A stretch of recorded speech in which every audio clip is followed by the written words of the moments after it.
Бүгінгі сабақтың тақырыбы жай сөйлем мен құрмалас сөйлем. Бүгінгі сабақта сөйлемдерді жай сөйлем мен құрмалас сөйлемге ажырата алатын боласыңдар. Сонымен бірге құрмалас сөйлемнің тыныс белгісін білетін боласыңдар. Сөйлемдердегі тыныс белгілерді өздерің қоясыңдар.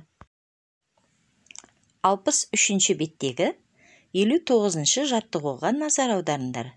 Сөйлемдердің тиісті тыныс белгілерін қойып, көшіріп жазыңдар. Сөйлемдердің қайсысы жай сөйлем, қайсысы құрмалас сөйлем екенін біліп алыңдар. Ол үшін қазір мен оқимын, сендер мұқият тыңдаңдар.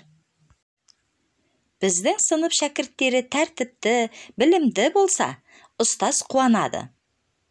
Туған жерге туың тік. Туған жерде жер болмас, туған елде ел болмас. Мен өз елімді сүйемін. Бірлік болмай, тірлік болмайды. Ал енді өздерің тағы бір рет оқып шығып, қай жерде үтір, қай жерде нүкте болатынын анықтаңдар.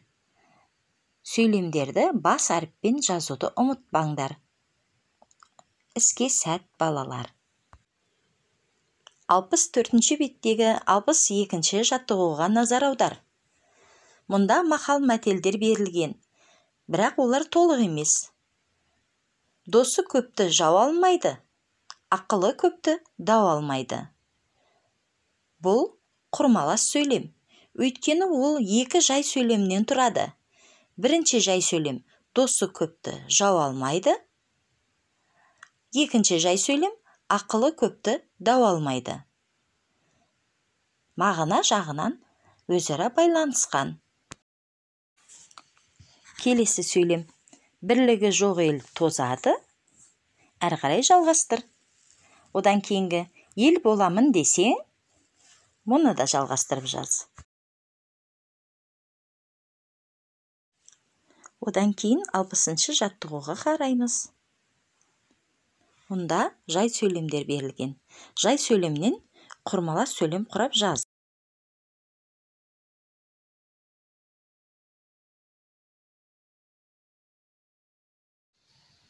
Жазып болған соң ұстазыңа жіберуді ұмытпа.